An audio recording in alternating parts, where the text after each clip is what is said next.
Magandang araw po sa inyong lahat. Maligayang pakikinig sa ating program, The Lifeway. Ito po ang inyong lingkod, Pastor Gideon Nanette ng Boracay Grace Christian Fellowship, na nagdadala ng mensahe na makapagbigay ng pag-asa, lakas ng loob, kaligtasan dahil ang mensaheng dinadala po natin ay galing sa salita ng Diyos. Saan man kayo sa hapong ito, nasa bahay lang, nasa trabaho, nasa biyahe, naway nararamdaman at mararamdaman ninyo ang presensya ng Diyos. At maging patuloy po nating makikita ang pagpapala ng Diyos. Sa ating mga kaisla dito sa isla ng Boracay, magandang hapon po sa inyong lahat. Maging sa ating mga kabarangay, sa bawat barangay ng ating bayan ng Malay, maging sa mga karatig bayan ng Malay, at saka sa mga lugar na kung saan maaabot po ng ating radio station, Radyo Boracay 106.1 FM, maging sa ating mga kaibigan, kakilala, sumusuporta online sa Malay Boracay streaming, maging sa Radyo Boracay online, maging sa ating mga friends, no? Sa Facebook, at sa ating mga kababayan, mga OFW, magandang araw po sa inyo.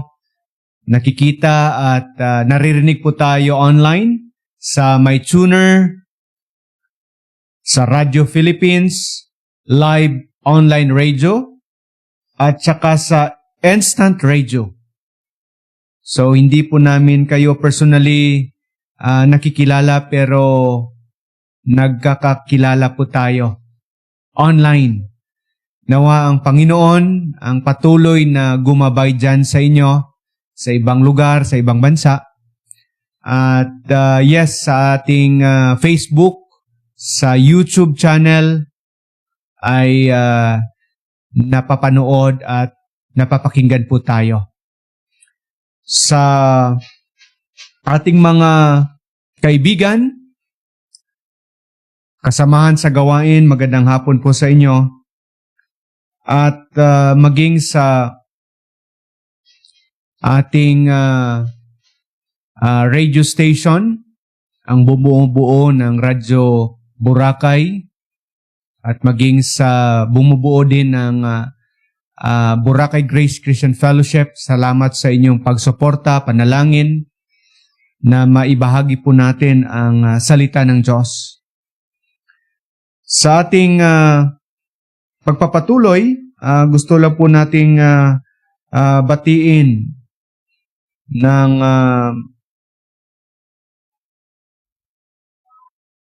magandang or maligayang kaarawan, no? Ang ating mga kaibigan na nag-celebrate ng kanilang mga birthday, no? Si Brother Andrew Alcazaren, magandang hapon at happy birthday. Maging sa mga nanonood at tagapakinig na nagse-celebrate ngayon ng inyong mga birthday, happy birthday, and may the Lord continue to bless you with good health, with strength, and patuloy na buhay na hindi lang namumuhay kundi kumikilala sa Kanya. And sa mga nag-anniversary, sa lahat ng mga celebration, purihin ang Panginoon sa mga pagpapalang ibinigay niya at binibigay niya sa inyo. With all the success, with all the blessings, with all the opportunities, no? At sa hapong ito, nagpapasalamat po tayo, no, sa Panginoon sa magandang araw, no, na magandang panahon na ibinigay niya sa atin. Sa hapong ito, isang pagkakataon muli na ating bahagi ang salita ng Diyos, at ang pag-uusapan po natin ay patungkol sa pasasalamat. Ang Thanksgiving celebration ay sineselebrate every November. Kung ikaw po ay nasa Christian community, ating sineselebrate ang pagpasalamat. At naglalaan po tayo ng Sunday to celebrate the blessing, to celebrate the goodness of God, to celebrate the faithfulness of God sa bawat buhay natin, sa bawat pamilya, sa ating komunidad, at maging sa bawat congregation na kumikilala sa ating Panginoon. Ang Thanksgiving, nag-originate po ito sa North America. At sila po ay kumikilala sa Diyos noong unang panahon, noong 1621, at sa kanilang celebration, sinasamba, ini-express po nila sa pamagitan ng pagbigay, pagsalo-salo, at gumawa po sila ng festival to express their gratitude. At naging isang tradisyon na hanggang ngayon na kokopya po natin, inadapt po natin.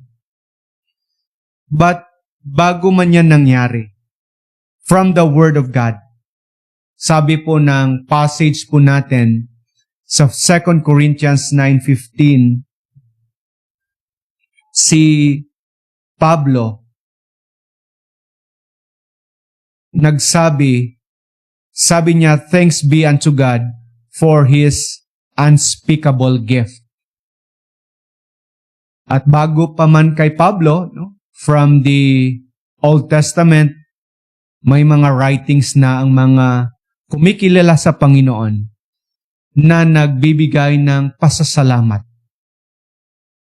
And kung tingnan po natin sa buhay natin, hindi lang sila noon at maging tradisyon, but I believe lahat po tayo na binigyan ng Diyos ng buhay, nang binigyan ng Diyos ng pagkakataon, ng hininga, ay mayroong maisabi bilang pasasalamat, mayroong maibigay bilang pasasalamat, mayroong pag-iisip at damdamin na nagpapasalamat. And ito po ang ating i-discuss as we look back sa sinabi po dito ni Pablo. Sabi niya, thanks be unto God for His unspeakable gift. Manalangin muna tayo, as we commit everything unto the Lord. Our gracious God, our loving Father, we give you praise, we give you honor, we give you our thanksgiving for all the things na ipinagkaloob niyo po sa amin. Ang buhay na mayroon kami, ang kalakasan, ang pagkakataon, kasama ng aming pamilya, kasama ng aming mga mahal sa buhay. At nilagay niyo po kami sa bawat lugar na kung saan masilayan po namin at nasisilayan po namin ang mga magandang bagay na nangyayari. Na sa kabila ng aming mga limitasyon, na sa kabila ng aming mga kahinaan, pagkukulang, mga pangyayari na hindi ka nais-nais, may rason po kaming magsaya at magkaroon ng positibong pananaw dahil sa inyo, Panginoon. Lord, salamat sa inyong mga salita. Sa hapong ito, marami pong salamat sa pagkakataon that we have this platform, that we can share the blessing of your word. We can share our prayer concern and our burden na meron kaming Diyos na nasa sandalan. May you bless all the listeners, all the families. May you bless all the viewers, Lord. At kung ano man yung kanilang sitwasyon, ano man ang kanilang kinakaharap, we are praying that may you continue to speak, may you continue to help them, may you continue to show your mercy, your love, your grace, your kindness. Dahil it is you who can help us, Lord, sa buhay na mayroon kami. With all the challenges, with all the burden, with all the problems. Father, may you bless this time, Lord. This is our prayer in Jesus' name. Amen.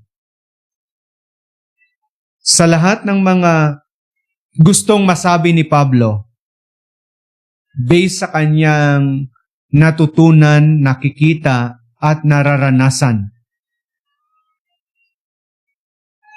in-express niya sa word na unspeakable, na mabigay niya ang pasasalamat at maibalik niya ang ginawa ng Diyos sa kanila, sa Kanya. At kung balikan po natin kung bakit nasabi po ito ni Pablo, ang verse 15, it is because sila po ay nakaranas ng pagpapala ng Diyos sa physical aspect at saka sa spiritual aspect, na sila po ay naging steward ng Panginoon.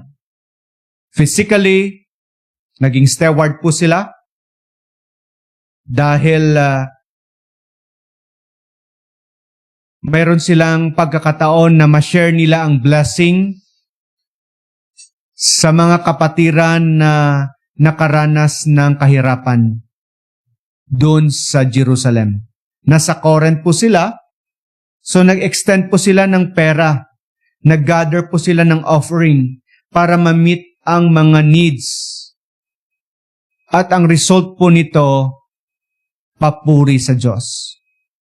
Stewardship, spiritually, it is because bago po sila nagkasama sa gawain ng Diyos, bago po sila nagkasama sa paglilingkod sa Panginoon, na i-preach ni Paul ang gospel patungkol sa Panginoong Hesus, at kanila pong nakamtan, naramdaman, naranasan na sa kabila ng kanilang kasalanan, kahinaan, kabigatan, nagkaroon ng salvation, nagkaroon ng forgiveness, nagkaroon ng reconciliation.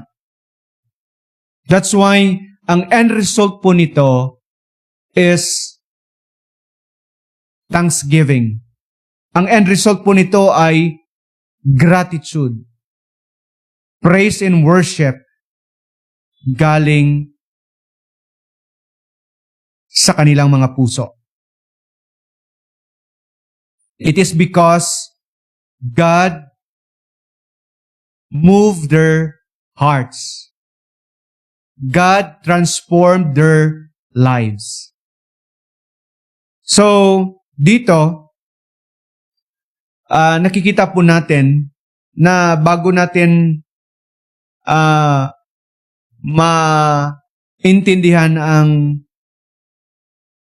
highlights na nasabi ni Paul, dito nagkaroon ng unity, nagkaroon ng gathering, nagkaroon ng kumbaga sa Pilipino, nagtipon-tipon po sila, nagtutulungan po sila, nagbayanihan. That's the word. And Paul encouraged them to give, to volunteer. And as they were encouraged by Paul Paul was teaching them that through giving, we can express our love for God. Through giving, we can express our love for the brethren. And as we give, ang attitude maging maging happy. That's why he emphasized cheerful giving. On chapter 9, verse 7.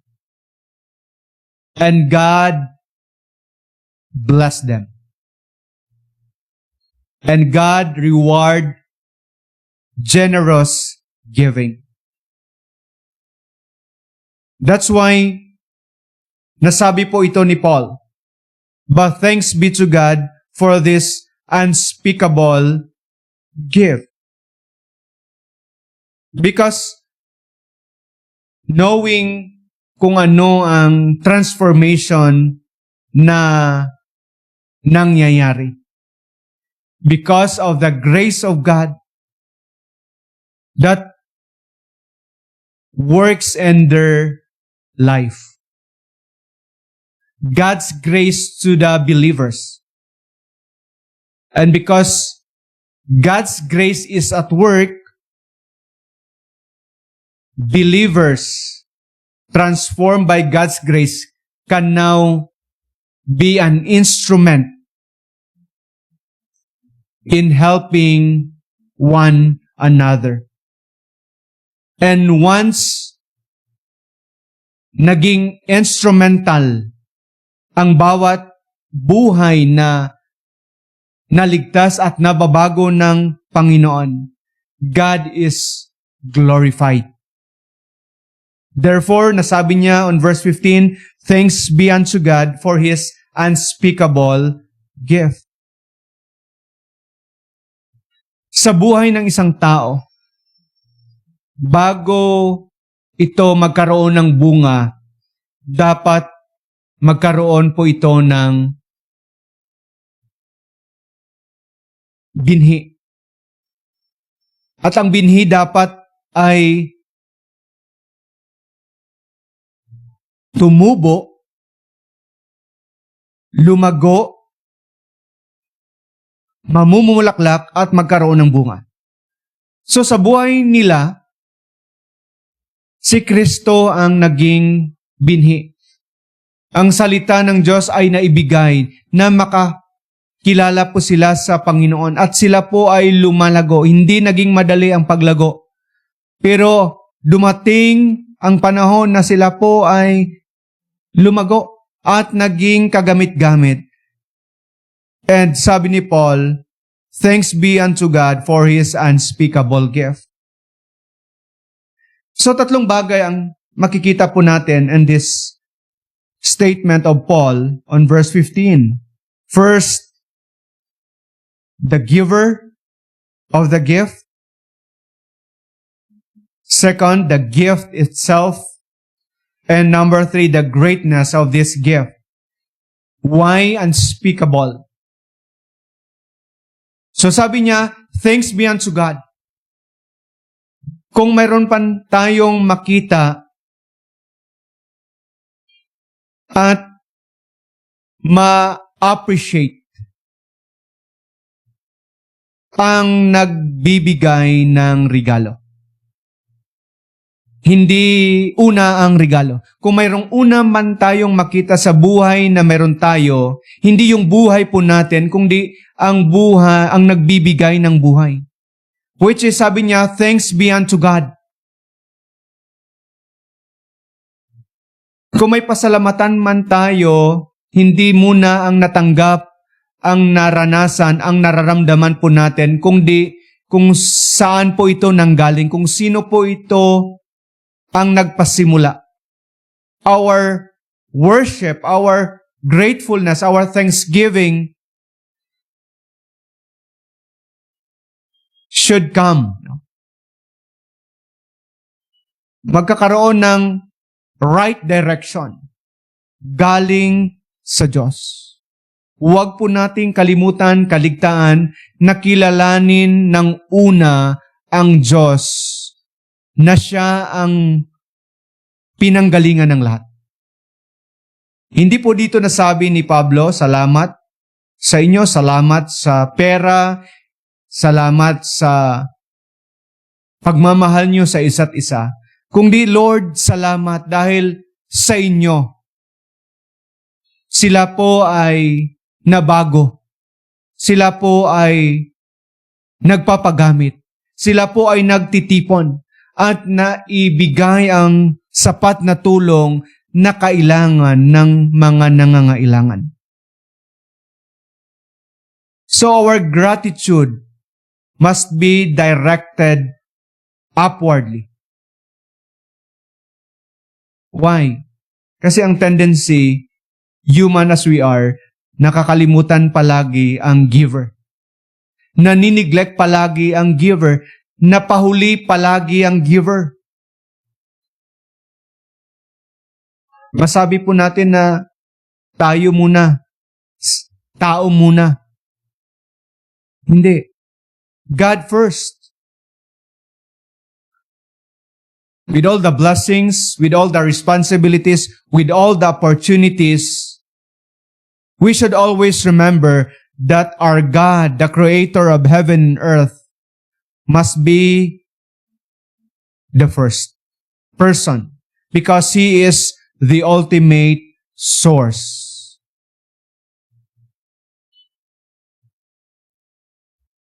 Dapat lumalago po tayo. Dapat nagkakaroon po tayo ng awareness. Dapat nagkakaroon po tayo ng progress in thinking God and in thanking God first. God first. Because an ungrateful person is a contradiction. Because meron tayo na hindi galing sa Kanya. Ang buhay po natin, ang pangaraw-araw na buhay po natin, ang kalakasan po natin, ang karunungan po natin, ang pamilya po natin, ang trabaho po natin, lahat na, ay galing yan sa Diyos.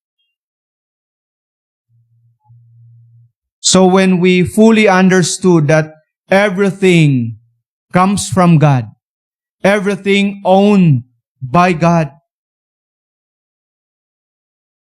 siya at palagi siyang nauuna, na kinikilala, tinitingala, binabalikan, at pinapasalamatan. Naalala niyo yung kwento ng Panginoon, the 10 lepers?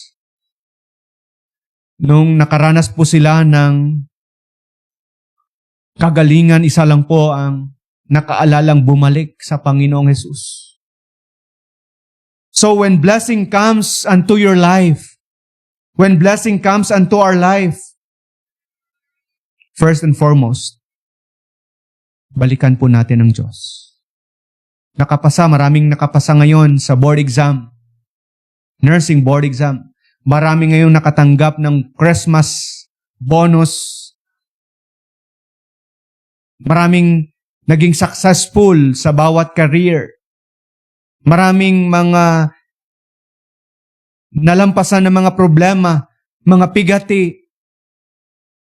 Ang tanong, ilan ang bumabalik para sambahin, para kilalanin, para pasalamatan? Yes, may mga celebration, may mga birthday celebration, may mga anniversaries.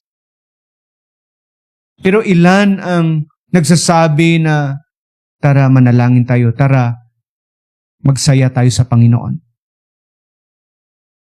Ilang prayers ang sinagot ng Diyos sa araw-araw nating mga panalangin at nababalikan ba natin siya?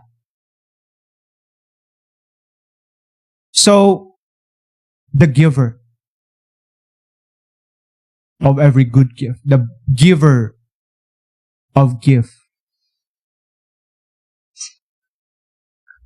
At sa context ng ating pinag-uusapan, patungkol po ito sa buhay ng mga Kristiyano, na kung nakikita yung success, physical, material, it is the Lord who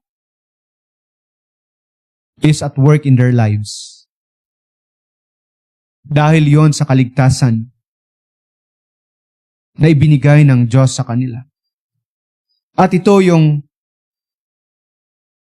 pag-uusapan natin, the gift itself. The ultimate, the grandest, the valuable gift na ibinigay ng Diyos ay ang kanyang bugtong na anak. Ang kaligtasan po natin. Yes, nagpapasalamat po tayo sa buhay, sa pera, sa material na bagay, sa mga accomplishment po natin. Nagpapasalamat po tayo sa physical blessing. Pero hindi matutumbasan ang blessing na ito. That's why sinabi ni Pablo, the source of all blessing is Jesus Christ Himself. As the Lord Himself would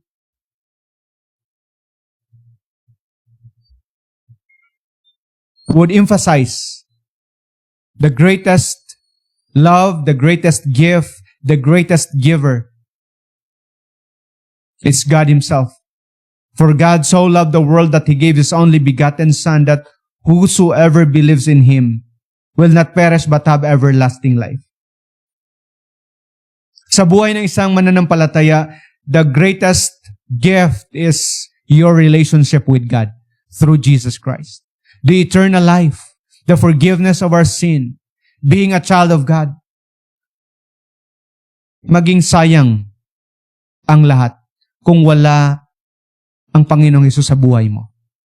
Yes, may pera ka, may bahay tayo, pero pansamantala lang yan. May trabaho po tayo, pansamantala lang yan. May pamilya po tayo, pansamantala lang yan.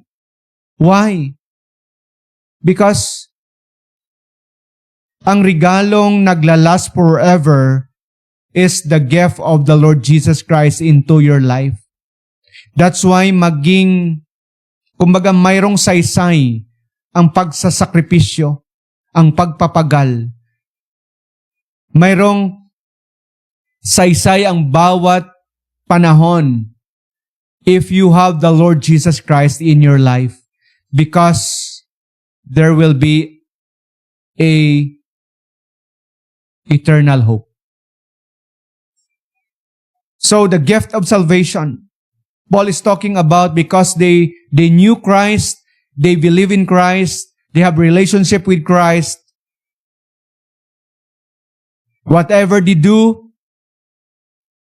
whatever they are going through, hindi po naging sayang because of that salvation.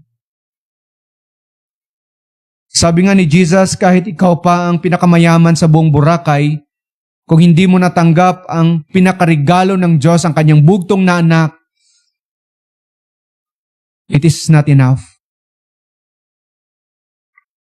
Hindi po ito magdadala ng eternal joy, eternal rest in peace, because sabi niya, like sa isang kwento, the rich man, lahat na bibili niya, lahat ng lugar na pupuntahan niya, lahat ng pagkain, nakakain niya, lahat ng resort na papasukan niya, pero dumating ang kamatayan sa kanyang buhay, ang ending is sa impyerno.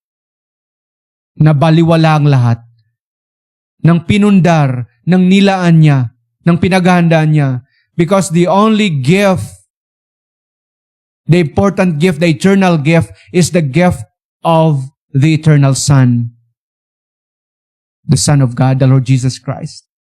That's why sabi nga ni Pablo, the source of all gift, the source of all blessing is the Lord Jesus Christ. And thanks be to God for this unspeakable gift. The gift is the grace of God. Ephesians 2:8-9, for by grace you have been saved through faith. It is not of yourselves, not of works, lest any man should boast. Biyaya ng Diyos. We are not deserving to be saved, to be forgiven.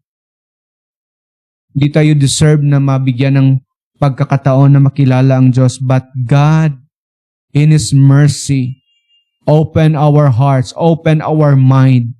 Binigyan niya tayo ng salita ng Diyos na sa kanyang kamatayan at muling pagkabuhay, mararanasan po natin ang kanyang kapatawaran ng ating kasalanan at makakamtan ang buhay na walang hanggan. All other blessings flow from this one supreme gift, the Lord Jesus Christ. That's why this afternoon, ponder upon these things. Kung hindi mo pa tinatanggap, hindi mo pa kinikilala, hindi ka pa sumasampalataya, hindi ka pa gumagawa ng desisyon sa buhay mo na kilalanin mo si Jesus na solo, na Diyos at tagapagligtas. You need to receive His supreme gift, the gift of salvation. To be with the Lord as His daughter and son. To be with the Lord na pinatawad na. So salvation is a gift. Because of our sin, we deserve death. For the wages of sin is death, but the gift of God is eternal life through Jesus Christ our Lord. Hindi sa ating relihiyon, hindi sa ating performances, hindi sa ating family tree, hindi sa ating kakayanan. It is always and only by God's grace through Jesus Christ our Lord. You cannot earn a gift, but you can only receive that gift. Bakit hindi mo tanggapin si Jesus Christ? Ini-extend niya na ang grace niya sa iyo. Buhay ka pa ngayon, hindi ka pa sigurado, pero sabi ng salita ng Diyos, believe on the Lord Jesus Christ and you will be saved today.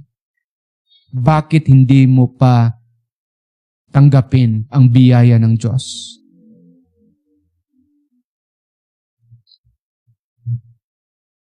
Nung nagkasala si Adan at saka si Eva,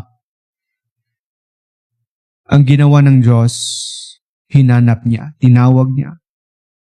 Nung nagdamit ang Diyos ng mga dahon, or nung nagdamit ang tao ng dahon, pumatay siya ng hayop at kinuha ang balat nito para madamitan po sila.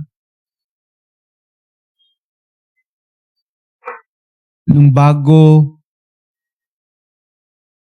inanaw ng Diyos ang mundo sa kapanahonan ni Noah, binigyan niya ng maraming beses, maraming taon para ang tao makatanggap ng kaligtasan sa pamagitan ng pagsisisi at pagtitiwala sa Diyos. Bago niya sinunog ang Sodom at Gomorrah, nanalangin pa si Abraham. Bago pa siya bumalik muli sa kapanahunan po natin, ini-extend niya ang regalo niya sa iyo. Bago niya tayo husgahan, ini-extend niya ang kanyang pag-ibig sa ating lahat. For God so loved the world that He gave His only begotten Son. So sa mga kaibigan, kakilala, kababayan po natin, this is now the time to express your thanksgiving to the Lord. Nabigyan po tayo ng Biblia, ng mensahe patungkol sa kanyang kaligtasan, na ang kaligtasan ay makikita lang natin sa kanyang bugtong na anak. Sa pamagitan ng pagtitiwala, na sa ating pagtitiwala, sinasamahan po natin ang pagsisisi ng ating kasalanan. Matatanggap po natin ang kapatawaran, ang buhay na walang hanggan. And now, this is now the time for you to decide this unspeakable gift.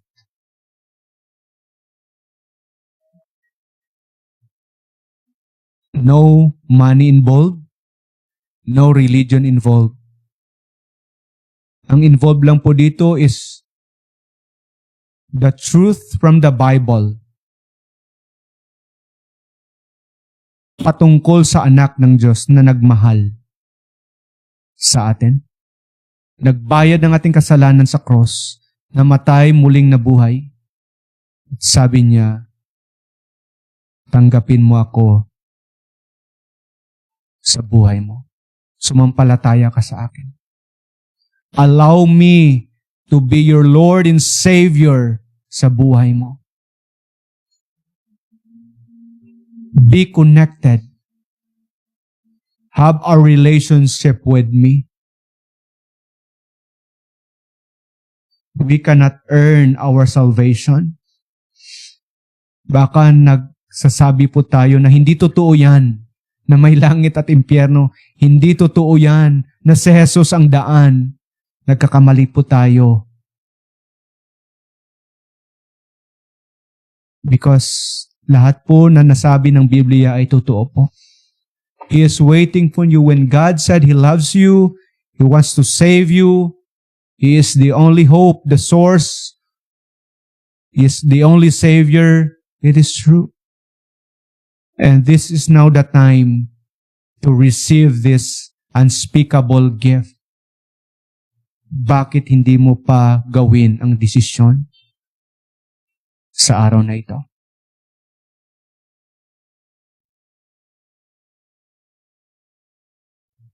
Number 3 po dito, the greatness of this gift.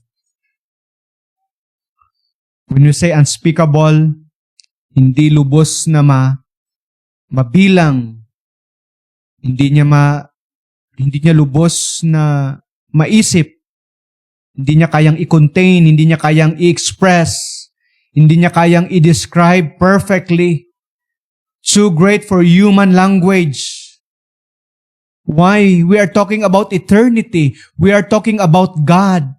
We are talking about His goodness, His blessings. We are talking about His promises. All the knowledge. We're talking about perfection. That's why beyond. But kahit maliit lang ang ating kapasidad, God in His grace, through the person of the Holy Spirit, allow us to understand the door, the way, a glimpse, a step of knowing God through His Son. So this gift is so glorious that words are not enough. So, when God said, I have loved you with an eternal love, my love to you is perfect. I gave my life to you. I die for you.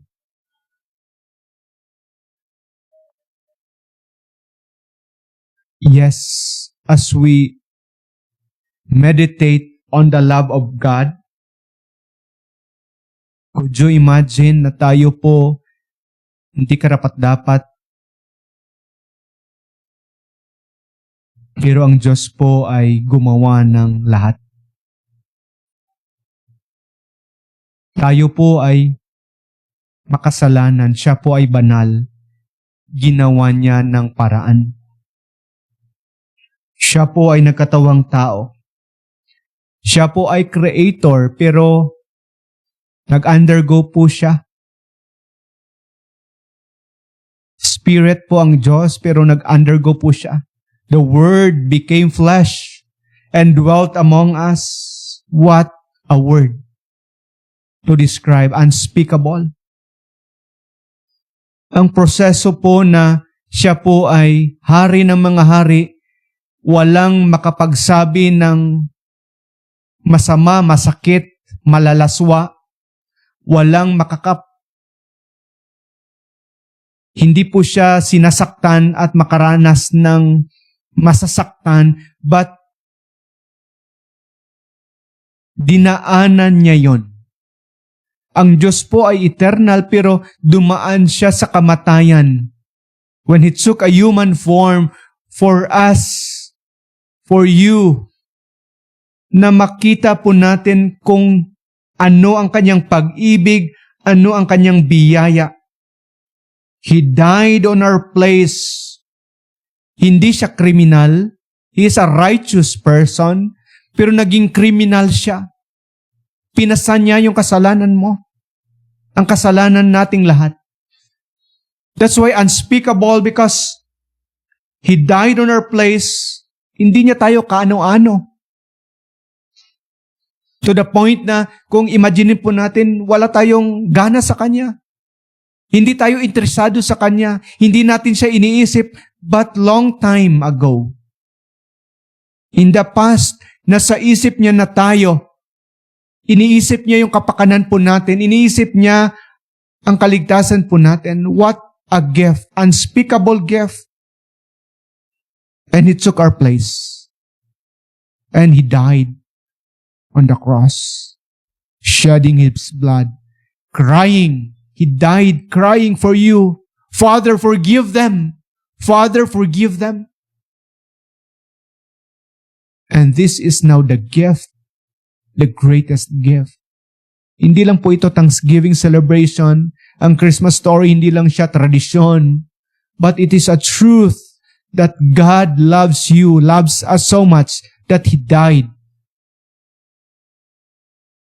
And He was rose from the dead. And He said, He is coming soon. He is coming soon. What a great joy. What a promise. He is coming soon. To end this misery. To end this cruelty. He is coming soon to end corruption. That's my hope personally. Wala nang hope sa Philippines. Sa nangyayari ngayon, there's no hope. That's my opinion. But matatapos lang yon when Christ came. When Christ will come. The end is good. Good ending. This is unspeakable. Because hindi lang po ito sa kanyang first coming.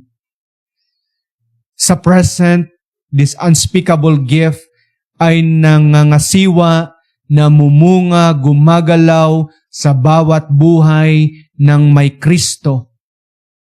Na sa anumang pagsubok, anumang pighati, nagpapatuloy, namumunga, sa anumang tragedy, yes, nagtutulungan. And this unspeakable gift is looking on the future that God will save His people from the presence of sin. Not only from the power, not only from the penalty of sin, but from the presence of sin. This gift is eternal. Human vocabulary is limited. So, this gift talks about the more you know Christ, it will grow more and more. As we mature, as we begin to follow Him, as we begin to worship Him, as we begin to share the message of hope, it will end up to praise. It will end up to worship. It will end up to the glory of God. So mga kaibigan, as we celebrate the Thanksgiving, as we celebrate the Christmas story, huwag po nating hayaan na maging kultura lang po ito, maging tradisyon lang po ito. At hayaan po natin na yung katotohanan ay mag-impact sa buhay natin. ang katotohanan ang mag-guide sa bawat buhay po natin. That God is the source, the ultimate giver.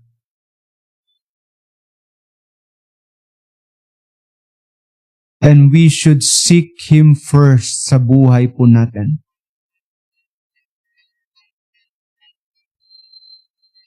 Second, as we live our lives, believing on the Lord Jesus Christ, yung maging reaction, maging response po natin,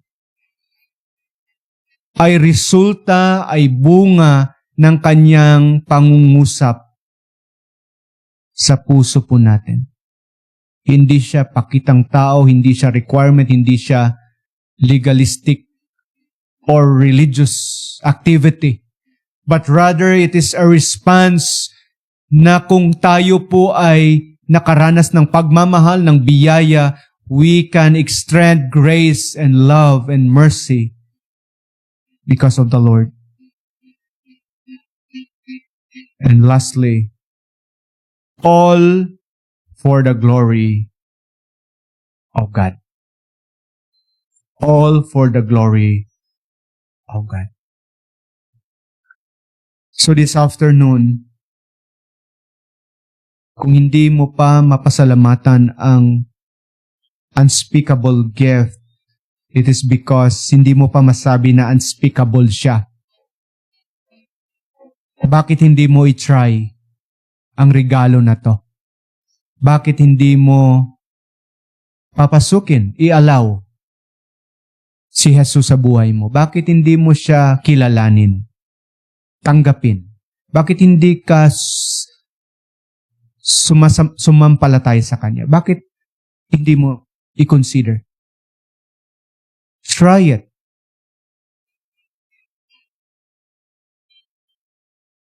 Just call upon the name of the Lord Jesus Christ. Wherever you are, or whatever your situation this afternoon, from His Word, bakit hindi mo siya bigyan ng pagkakataon? Bakit hindi mo i-try? He is calling. He is talking to us. Bakit hindi mo ibigay ang buhay mo sa Kanya? And allow Him to be the God of your life. Bakit hindi mo i-allow siya na maging Lord ng buhay mo? Bakit hindi mo i-allow na siyang maging Savior? At magsimula ng relationship. Christianity is about relationship, hindi religion. Bakit hindi ka mag-start na makipagrelasyon sa Kanya? Try lang.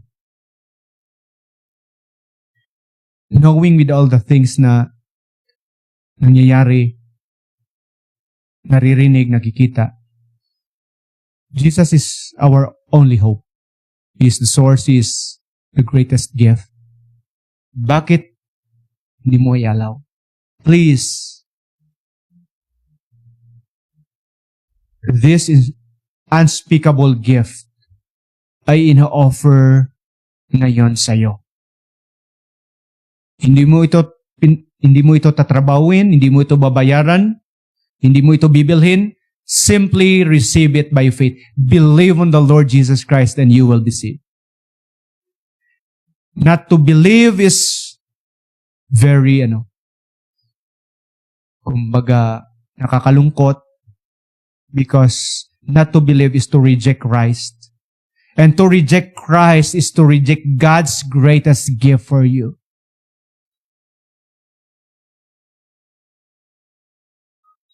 So it is our prayer. Hindi po ito patungkol sa reliyon namin. Reliyon ng bawat isa sa atin. No. It is the truth that comes from the Word of God, from the Gospels, from the words na nagmula sa bibig ni Jesus. na isinulat ng kanyang mga apostles from the Word of God, that He is the way, the truth, and the life. No one comes unto the Father except through Him.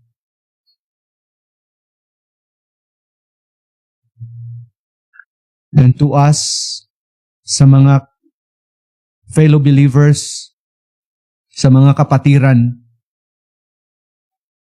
yes, sa mga kabigatan, sa mga pait, sakit, it's hard for us to express our thanksgiving. Minsan nakakalimutan na natin ang pagiging ligtas. Nakafocus na tayo sa temporal, nakafocus na tayo sa mga negatives. But you know what? As we read from the Word, to give thanks in everything is a command. And our life must mark by our gratitude to the Lord. Huwag tayong mag-focus sa mga material things. Minsan, sa comparison ng buhay, comparison ng kitaan, comparison ng ministeryo, it's hard for us to give thanks. But you know what? Nire-remind tayo ng sarili po ng Panginoon. Nire-remind ng Panginoon ang sarili po natin na if you have the Lord Jesus Christ, it is enough na maging reason po ito to give thanks. Whatever your situation, whatever your circumstances, whatever you're feeling, or sana we will count all the blessings. Let us name them one by one. Our life must marked by gratitude. We need to be joyful. We need to rejoice on the Lord always. Ay kung mabigyan po tayo ng pagkakataon na maglingkod, magamit ang buhay po natin, makapagtipon, sa buong puso po nating pasalamatan, sambahin ang ating Panginoong Hesus. And as we grow deeply, as we understand His grace on the cross, grace in the resurrection of Christ, makikita po natin ang mga bagay na pinakaloob ng Diyos sa atin.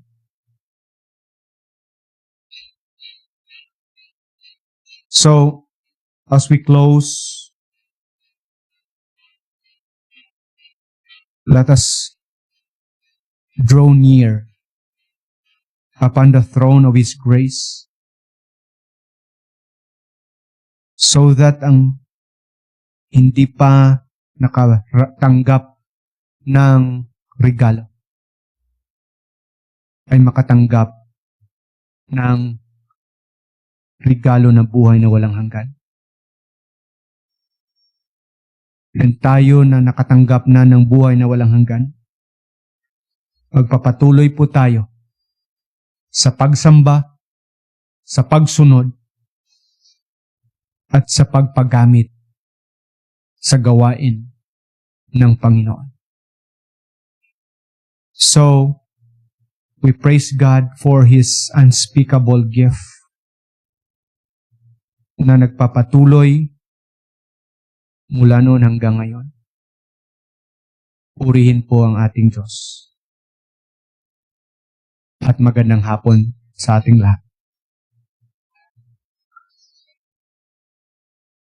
So bago tayo tapos, gusto lang po nating batiin na magandang hapon ang ating mga kaibigan dyan sa Guimaras, no? Kay Pastor Ben Tortal, good afternoon. Sa kay Inday Runisa, good afternoon sa inyo dyan. At kay Pastor Domingo Don, good afternoon sa inyo. And also sa kay ng Bibi, good afternoon. So muli, ang ating program every Friday and also next Sunday or this Sunday, no, sa ating counseling time. Sunday, 5 p.m. to 6 p.m. Kita-kita po tayo. So may the Lord continue to bless you.